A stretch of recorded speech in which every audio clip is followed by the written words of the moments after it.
Welcome to the Empower Series Online. My name is Clifton Johnson. I'm the founder of the Empower Series Incorporated, which is a 501c3 nonprofit organization brought to you by the generous donations of Comerica Bank, AE Media Group, and our viewers in the United States and around the world. Thank you. If you want to find out more about the Empower Series, definitely stay connected with us on our social media. We're on, you name it, we're on it. We're on LinkedIn, Facebook, Instagram, Twitter. We're on YouTube, so definitely subscribe and like us. Share this because there's somebody out there that can be blessed by you sharing this story. And the only way they're going to find out about the Empower Series is if you tell them. Check out our website, which is www.empowerseries.com. You can go to our website and see what we're all about. Click on RSVP to register or RSVP for the next upcoming event. You can click on donation if you're so inclined to give a donation. We greatly appreciate that, but definitely stay connected with us. Today, we're going to talk about mental health, y'all. Now, you may or may not have known this, but May is National Mental Health Awareness Month, but July is actual National Minority Mental Health Awareness Month. And there's a lot of things going on. We are not alone. If you're struggling with your thoughts or your feelings or how you relate to other people, I know it's a stigma to be called a mental illness, but definitely mental health is something that we need to talk about. And the Empower Series is all about empowering the community by talking about these topics and connecting you with resources. So today we're going to give you some hope. Whatever you're feeling, there's hope there's light at the end of the tunnel, inspire you to take some action. We're going to educate you, and more importantly, we're going to connect you to some resources. Our guest today is Karlos Lyons. He is a licensed professional counselor associate with Lifeology. And Karlos, I want to appreciate you for coming in and talking to us today. I know you've had a hard day of work and you're here to share your wisdom and knowledge with the Empower Series community. So much appreciation for you coming in and sharing your wisdom with us. So tell us more about what do you do in your profession? Well, first of all, I want to thank you, Clifton, for having me on the Empowerment Series. It's really an honor to be here, to be able to talk about something I'm really passionate about, and that is definitely mental health and mental health awareness. What I do as an LPCA or LPC associate is I work as a psychotherapist. So I work with those who are dealing with different areas of mental health issues, right?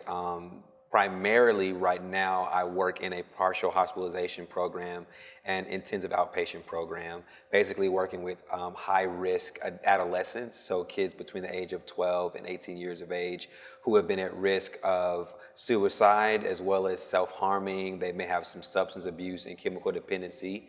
And then also Lifeology, which is my outpatient practice. Mm-hmm. I work there, Lifeology Oak Cliff, primarily working with adolescents as well as couples and men, minorities as well. So that's what I do full-time therapy.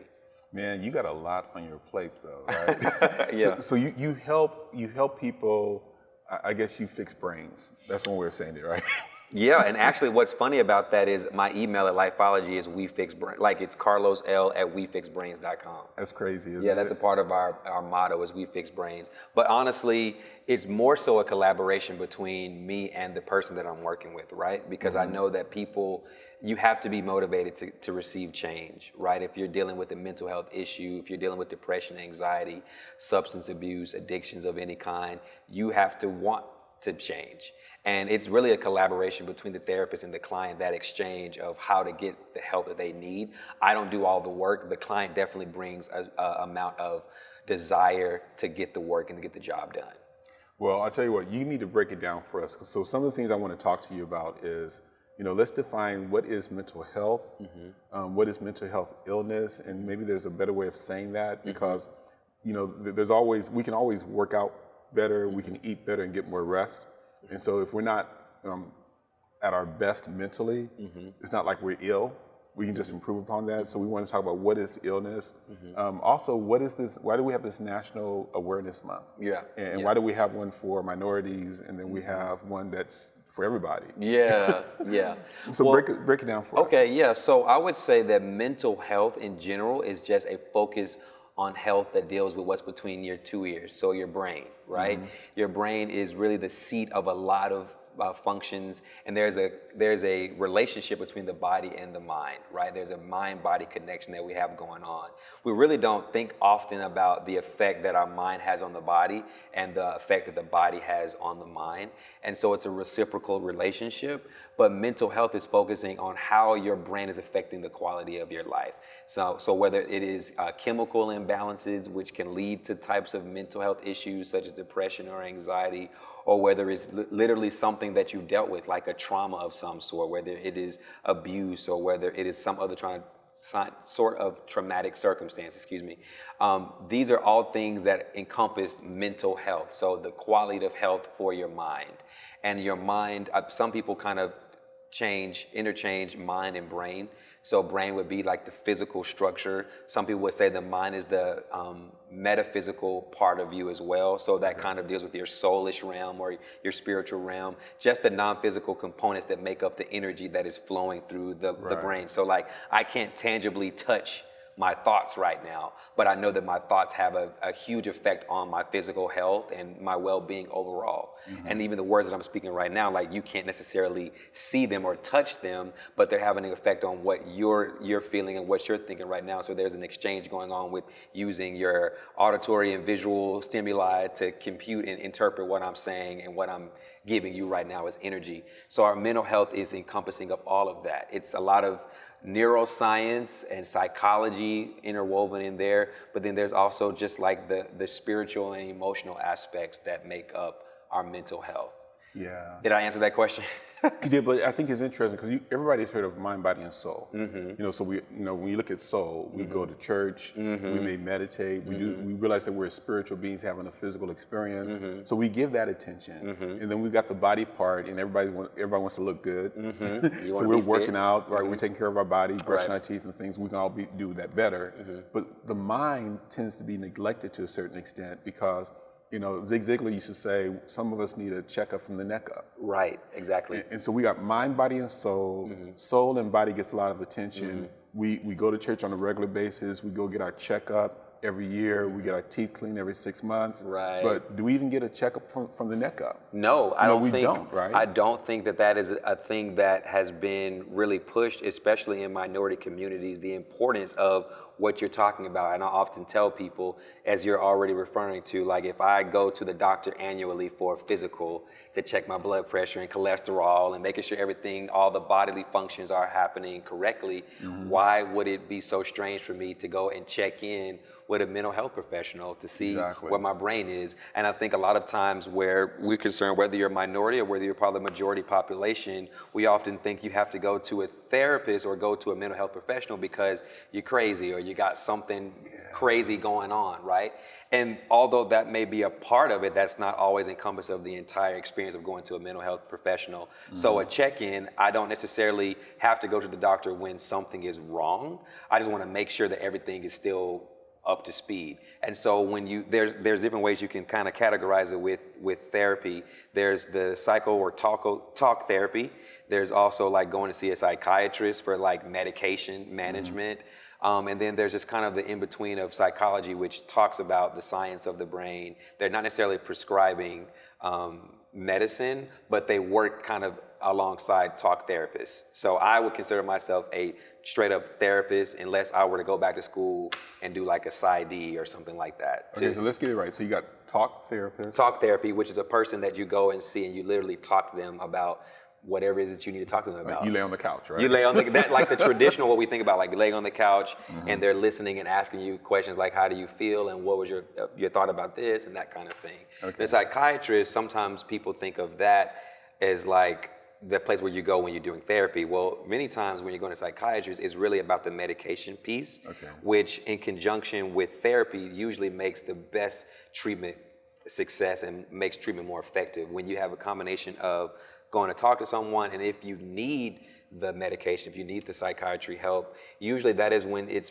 past your ability to function in daily life. Like if you are not ready to show up and have a tough conversation because you're in a hyper manic state and you're emotionally flooded and you're up here and your baseline is way up here, you may need some anti-anxiety meds or something to kind of help you to bring your baseline down so you can have a calm, collected conversation with the therapist. So it's either anxiety or maybe bipolar disorder. Yeah, bipolar depression encompasses that as well. So you go through cycles of your really, really low classical depression moments, and then those hyper manic states where you may have more impulsivity, you may be doing things that are more impulsive, you may only be on a raging anger, outrage of some sort, or just doing things that are just impulsive in general.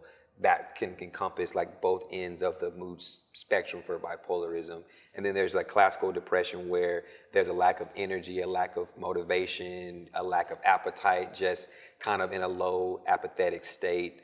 And it may not be even prompted by, sometimes it's prompted by a certain situation like the death of a loved one or something like that, but it could also be a chemical imbalance, which means your body may not be producing enough serotonin. Things like that. So there's a lot to it. So I think that's interesting because as you were talking about that, I was thinking that there's probably a group of people, a group of Americans that are really in that depression mode, and they're still functional. So I call myself functionally depressed, right? But you're just not at your best. You're not motivated to work out, eat right. You may be isolating yourself. But those are the people that are thinking that I don't really have a mental illness where I need to go talk to somebody. And I think that's unfortunate, because I also think that there's a book that I was reading called The Seed of the Soul. And the book was making a point that there's no expert in the human experience. And he also talks about the human experience can be called the human experiment, because we all do certain things, get the results, and then we find out, okay, should we keep doing that or do something different? Right. And he said that the best we can do is share our experience with someone else, and the best outcome is if our sharing of our experience can help people move gracefully, think clearly, and then form the matter of their life like an artist. And to your point, when you look at mental health is really, how do you think?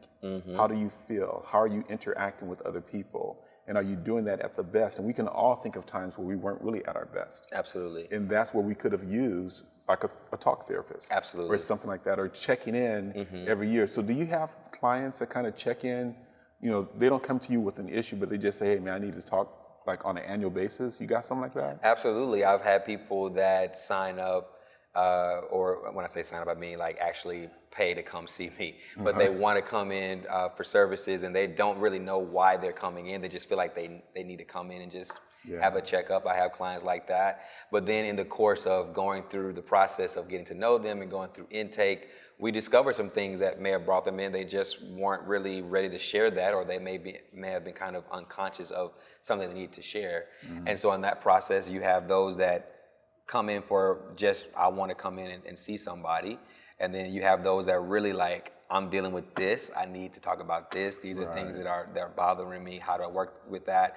When I work with adolescents, a lot of times it's the parent that is noticing something with the child that's off or that's different for them, that they're just like, I want to be able to make sure, especially for a lot of my young black male clients that I have coming in, it's like their parents are seeing the investment that is necessary for having them be able to talk to somebody that's outside of their family, outside of their friend group, a non-biased person, which honestly, if for no other reason for coming to therapy, just having that opportunity to have confidentiality, someone safe that you can talk to that's not going to tell your business, but also just having that listening ear, and also having the power of my presence in a session with that person.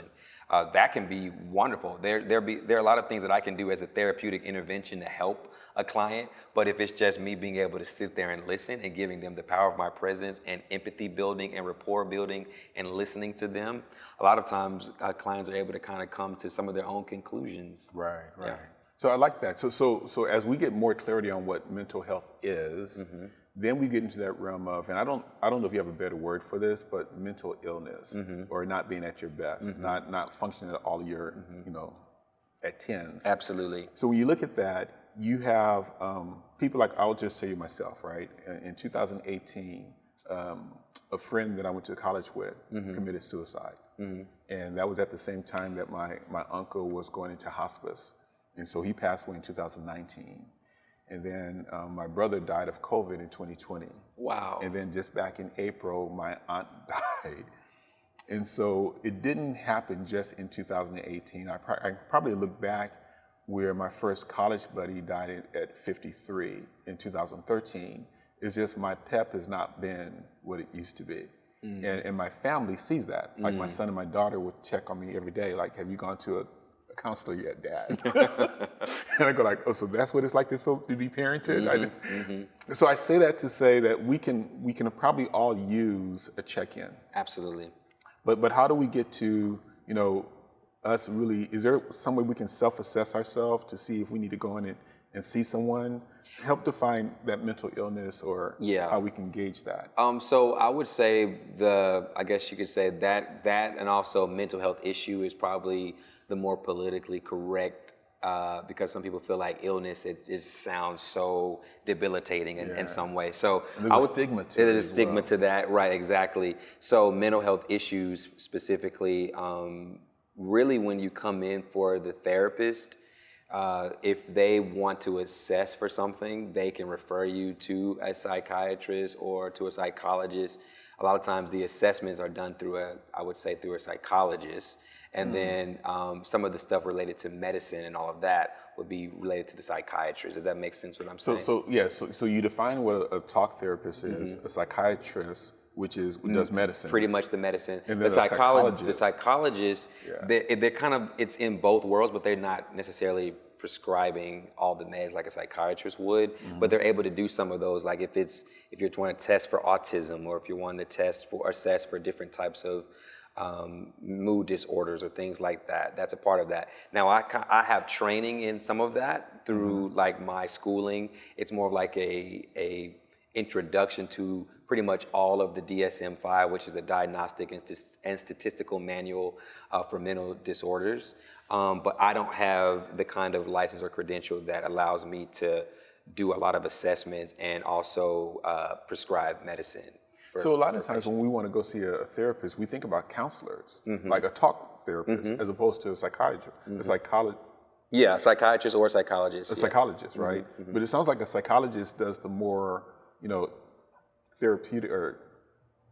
Not necessarily therapeutic, but definitely like when you're asking about like, so where to start with how to find out if I have a disorder of some sort, I'm saying that the talk therapist can definitely help get you started in moving in that direction for referrals. There you go. But I'm not going to diagnose you when you come to me. That's what I'm saying. Like I can look for things and I can hear things and it sounds like, okay, there may be some like, how long have you been in this depressive cycle? Has it been more than 2 weeks? There's certain criteria that I know through my training that would need to be met to get to a certain diagnosis for a mental disorder, but I am not at a space where I would do a full assessment on that. So I'll refer out for that. And that's what happens quite often with therapists is they'll refer out if you're wanting to find out a specific diagnosis. But then a lot of the other things that you're dealing with, if it's life issues in general, or maybe you already have a diagnosis and you're being referred back to a talk therapist just to kind of keep things moving, being able to talk and process through the things that you're dealing with. Like if you already have major depressive disorder and you need to talk and sit in with a therapist to talk about what are things that are going on in your life on a daily basis, if it's using certain interventions like cognitive behavioral therapy, where we're talking about your thought patterns, right? Okay, or if it's exposure therapy, if you experience some kind of trauma, is there a way for me to reintroduce you to that trauma in a healthy and safe way in a smaller dosage? It's not like just kind of flooding your system with the trauma all over again, but also in reintroducing yourself so you'll be able to kind of conquer that fear or anxiety around that trauma. So I would say that the talk therapist is still very essential in the life of your mental health. I mean, you can go to the doctor for the prescription and for the diagnosis, but then the therapist is there for the long haul. That's what I look at it And as. It might be a good first stop too, right? Okay. Absolutely. And so help me understand this. So we got a better idea of what mental health is. We're now talking about how do we gauge ourselves to where we have some kind of issue that we need to, talk to a professional about. So what would you tell us as to how do we gauge ourselves? So sometimes our issue is so obvious that we're going to go because we want to go ourselves or our family would encourage us to go. But what if we're on on that edge, how do we assess ourselves? What are the things that we should be looking at that's an indication that we can probably benefit from talking to a counselor? Okay. The biggest thing I would say, so you talk about being functional, right? There are a lot of people that can function in their dysfunction. Yeah. And that's obviously, a lot of people are walking around doing that. But the other piece is for those that are not able to do daily life, daily functioning, that's always a quick indicator. Like, if this is inhibiting my ability to function at work, to do daily tasks, like if you haven't desired to bathe in 2 weeks. Yeah. Or, you know what I'm saying? Like, and the criteria is really, it's not a hard science. It is a criteria that is in the DSM-5 that I mentioned. And so it really just has to do with cycles and systems for that criteria.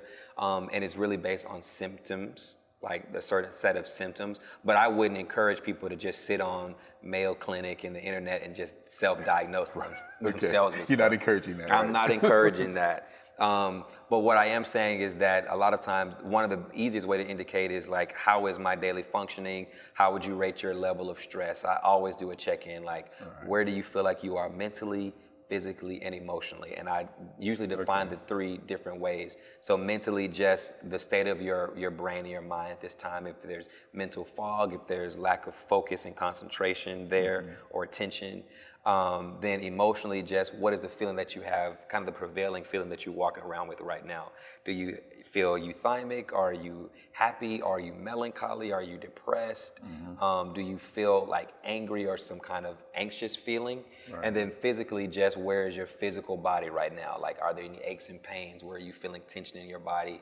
That's one of the check-ins I like to do with people, as well as kind of rating your level of stress right now. And stress is one of those things, if for nothing else, we can always start with a baseline of what's your stress level like. Right. Because stress is normally called the silent killer, right? Because we're often releasing cortisol into our system, and stress has a profound way of breaking down our immune system, which can lead to other types of dis-ease in our body, which can open us up to viruses like COVID-19 and things like that. So stress is one of those things that probably most Americans, I can't give you like a hard statistic on it, but I know that we experience stress in and out of our lives, probably a part of our life. If we don't get that in check, then that's something that can lead to other types of ailments as well. So if you can't think of anything else to gauge, like gauge your stress level. Yeah, okay. And so also I was thinking while you were talking about that is, we've got now all these different things going on. We're not working out as much because of COVID. We're spending more time at home.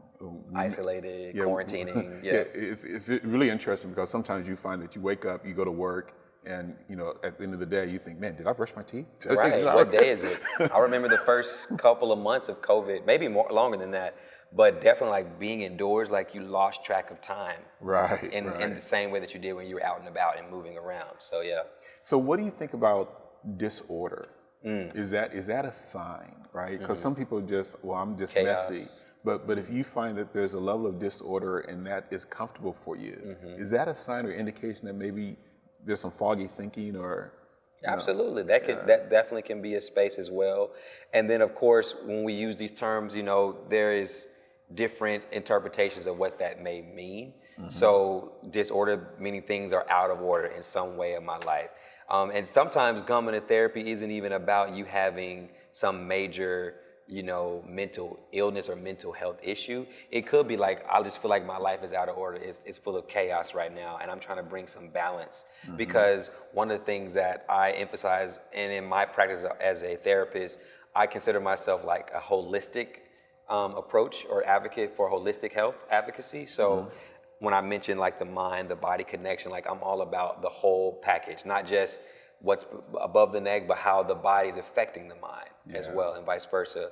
And so with that, if you have chaos, the body is always trying to achieve homeostasis, right? That's a fancy word for balance. Yeah. And so if our life is off balance, if our mind is off balance, if our body is off balance, then that can lead to problems later on down the road. And if it's a situation like that where your life just doesn't seem like it is in some type of order, then that could be an indication as well. But on the flip side of that, you have people whose life is seemingly in order, but they're obsessed with systems and regimens and things like that On that the can be a other little end. obsessive compulsive with certain types of behavior, which that's also a mental disorder. So getting people, inspiring people to go check on themselves, right? Or get a checkup. You find that there's a stigma about going to a counselor for whatever reason, or maybe there's a financial burden in doing so. So kind of address for me a couple of things. What can you do as a professional, and what's happening that is providing, that's breaking that stigma and providing access to mental health services? Absolutely. So at the top of the broadcast, like you mentioned, that July is Minority Mental Health Awareness Month. And this month is dedicated to people of color.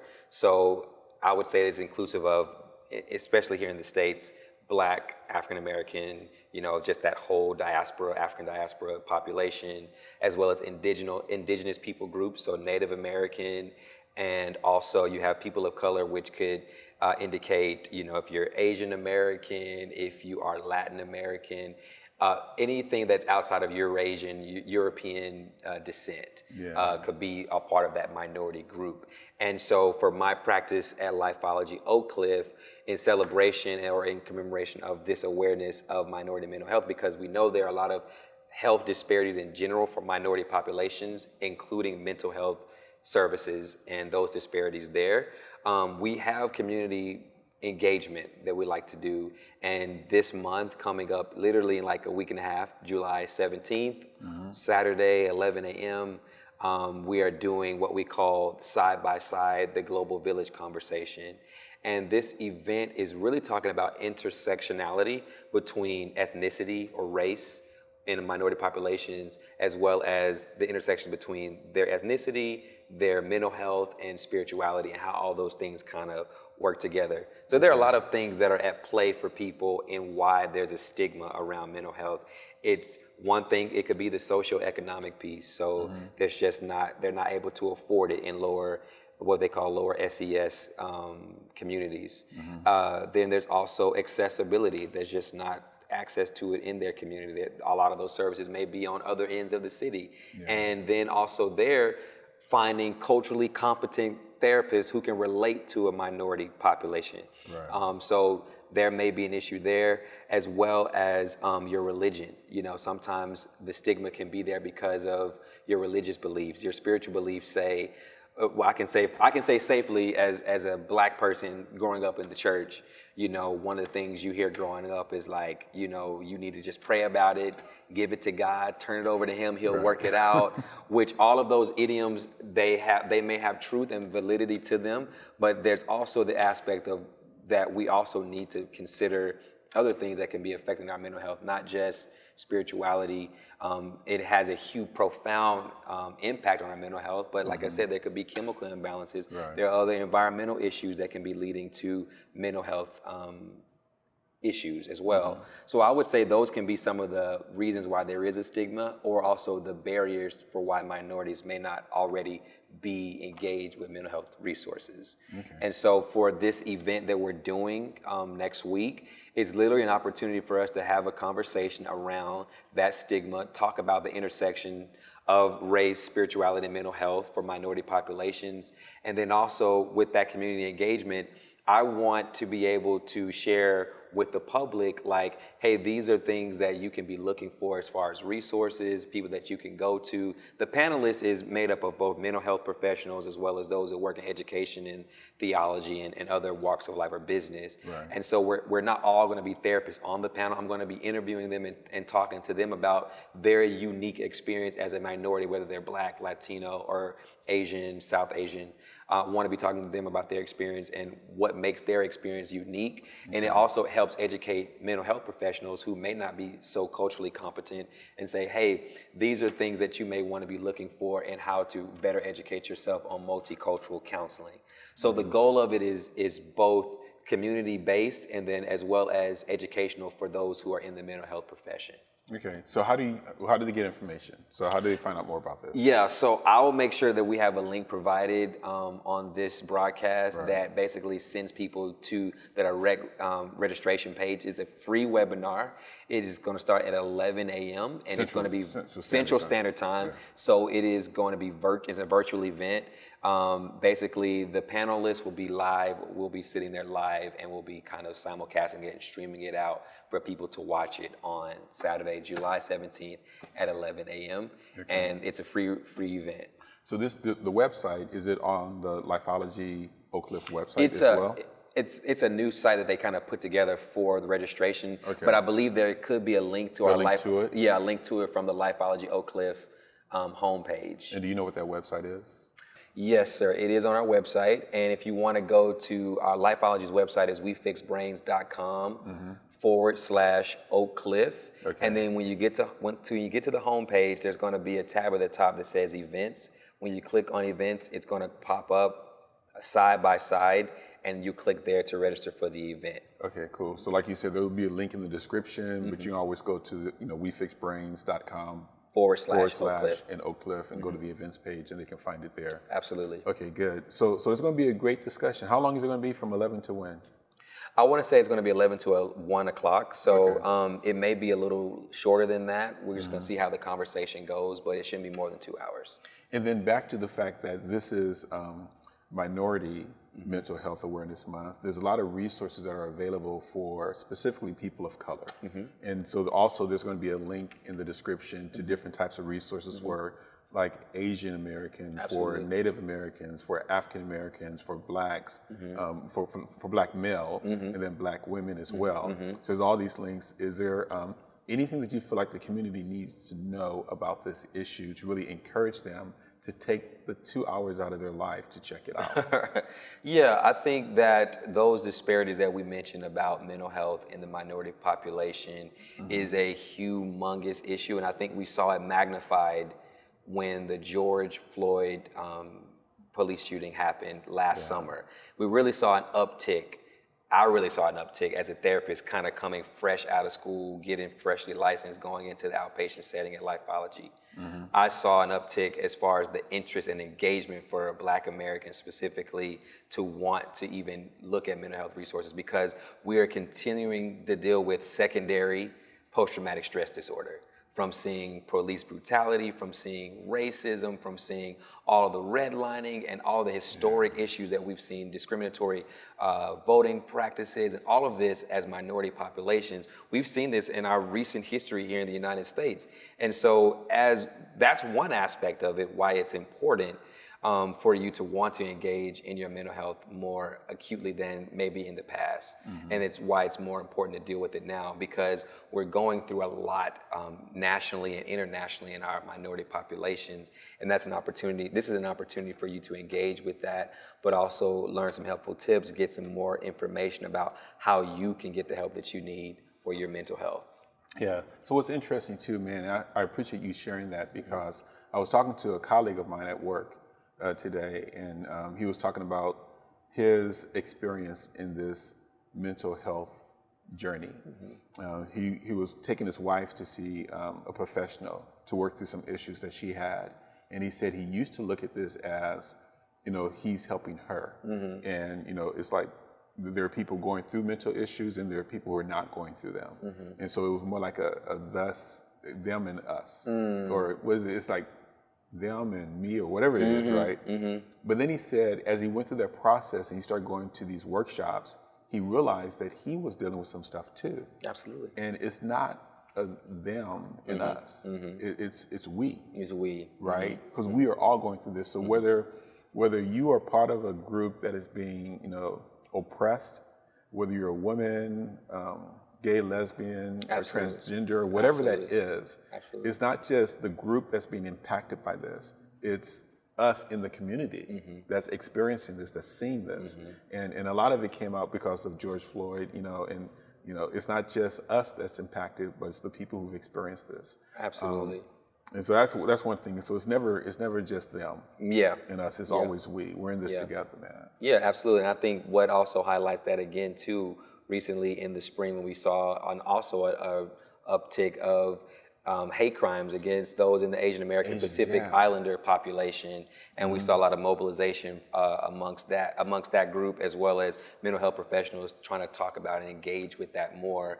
And there was some tension there, like why should this group care about what this group has got going on, and they don't care about us? And like you just mentioned, it's not us versus them; it's a we situation, and so we can all benefit from these services and all help each other to deal with this.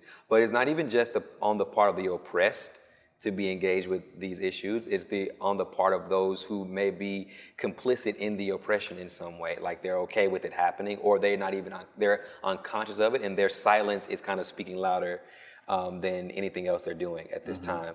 And so I would say for those in the majority, also this is an opportunity for you to re-engage and see what are my implicit biases, what are my blind spots, how can I be more culturally competent in my hiring processes, how can I be more culturally competent in my work as a mental health professional, what can I learn from minority populations as well.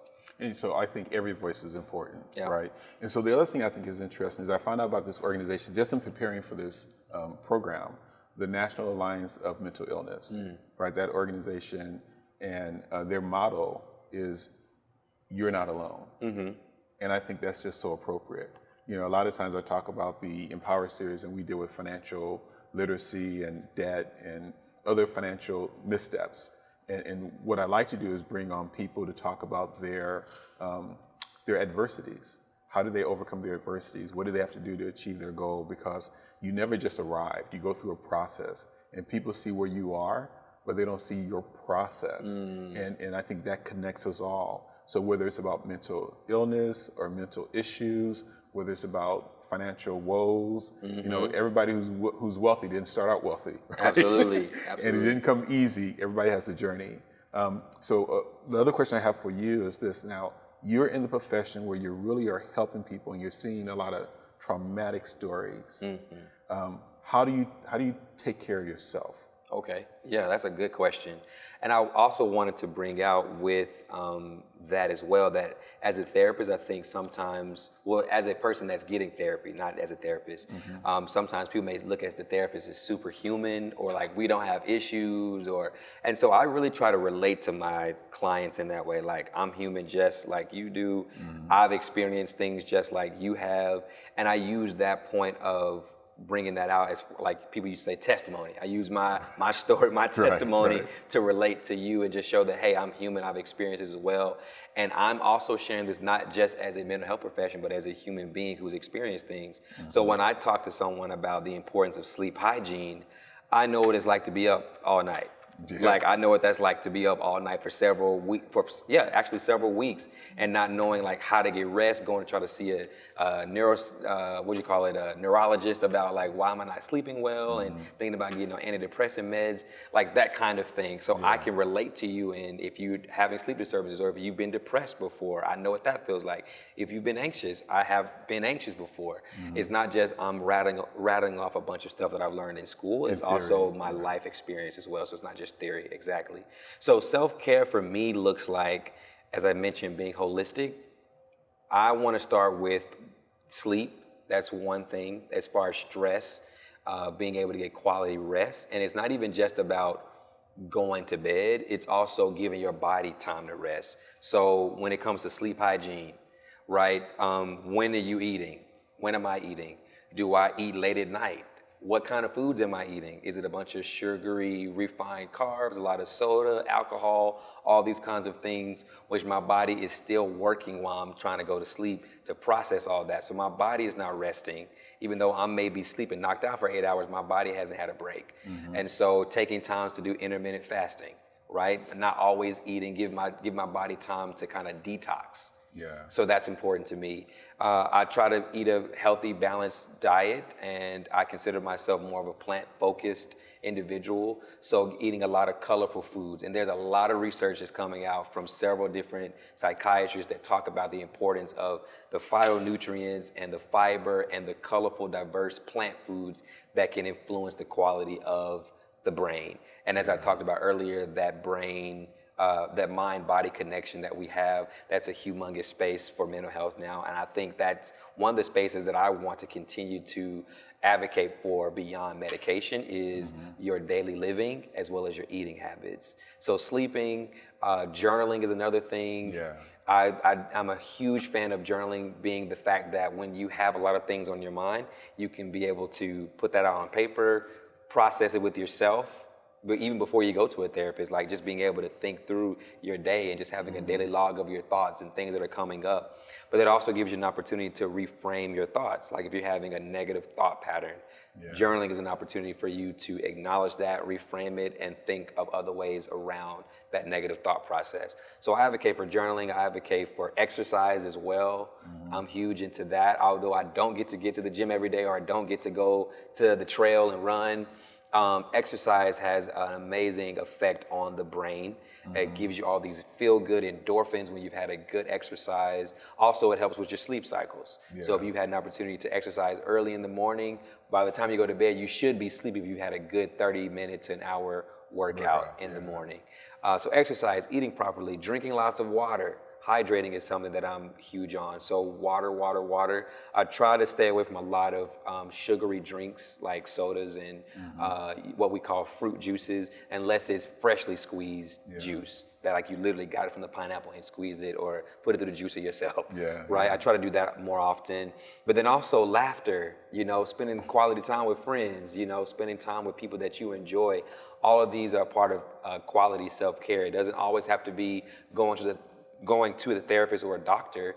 These are things you can do on your own if you can't afford to go to a therapist right now. So do you have a therapist?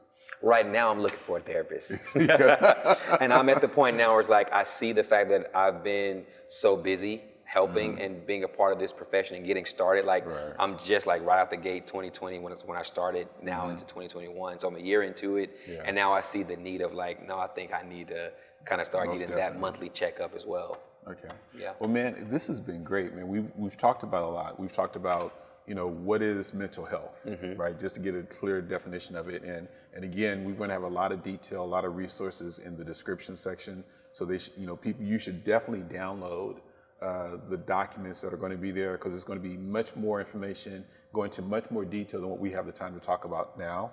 But we talked about just what is mental health, and then what is this thing called mental issues or mental illness, and how can you self-assess that, as well as listen to the people around you, to where there are times that we're just not operating at our best, and that can happen in any area, whether it's our mental health, whether it's our physical health, where we're eating. We can always improve in the way we think, our emotions, our feelings, and how we're relating to other people.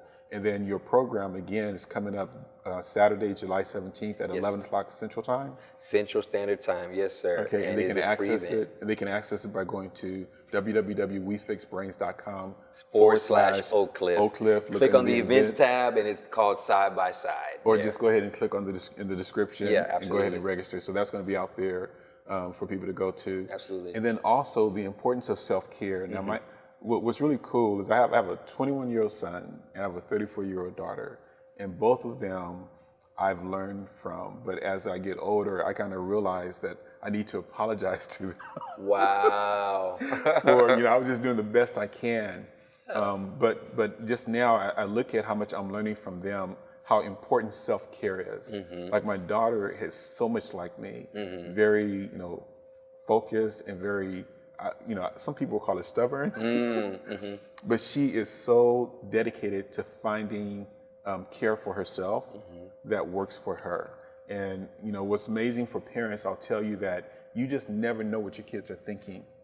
You never know. You can think but what they experience and being able to go to a third party that's objective is very important. Absolutely. But my daughter does that, and my son got a tattoo on his leg, and it says self-care. Wow. And it's a reminder to him to really make sure that he's taking care of himself. Yeah. So you sharing what you do to make sure that you're taking care of yourself so that you can be a blessing to others is just going to be a wealth of blessings for people who are watching the show. Absolutely. And I often tell clients who are in the space where they are not taking care of themselves and they're so concerned about the welfare of other people that they have gone to this space of self-neglect, and their hair is falling out, or they got fibroids, or they want to commit suicide, or they've been self-harming, and all these kind of things are overwhelming them. But the welfare of others has been like your bread and butter all this time. It's like, now it's time to take care of you, because you're going to be no good to those people if you're gone. Yeah. Or if you're ill in some way. And so I'm needing to take my own advice in that, and saying, also, I need to be well enough to be able to give out more, because if I'm well, then I'm more effective in the work that I do. And one of the other things that I did not mention was also getting outside. With COVID, that whole idea of being indoors, being isolated, quarantining, staying away from people, like, we're social creatures, and I understand for safety purposes why that is important to do that, but also human interaction is important. Healthy human interaction, getting outdoors, getting vitamin D from the sun. That's another thing that I think is humongous, that, and even for Black people, I'll say this just as another kind of throwing that out there. With vitamin D deficiency, that's a huge thing for us, because we think because we have darker skin and we have melanin, we don't need to be outside as much. And we don't get that. But in fact, it's the opposite. Because our skin is darker, we need more sunlight. Yeah. I know. Yeah. So it's kind of like, whoa, really? But yeah, we need to be getting outdoors. We need to be moving. We need to get active. These are things that don't cost. And honestly, this is on the front end. It may be a bit of an inconvenience in the beginning to start changing up dietary habits, drinking more water, letting go of the alcohol and things like that, embracing more holistic ways but at the same time, it may be more of an investment on the front end, but it's definitely a lot better than hospital bills and all of that kind of stuff later on down the road. Most definitely. So again, man, we've talked about a lot. I would tell you that the takeaways that I'm getting from this is self-care. Self-care is big, and I'm talking to myself as I say this, to where I need to go ahead and call my employee assistance program, get my counseling done, or even I would say call Lifeology. So if people want to get in touch with you specifically, is there something that I know you shared your email address earlier, but how do they get in touch with you? Yeah, so I also have a Psychology Today profile, and a lot of therapists, if you're looking, that was one of the things I was going to mention earlier with resources. If you're looking for a specific type of therapist, Psychology Today has a wonderful database directory, not only for just normal therapists in the Dallas-Fort Worth area, but around the country. If you're looking for African American, they have a whole list of African American therapists as well.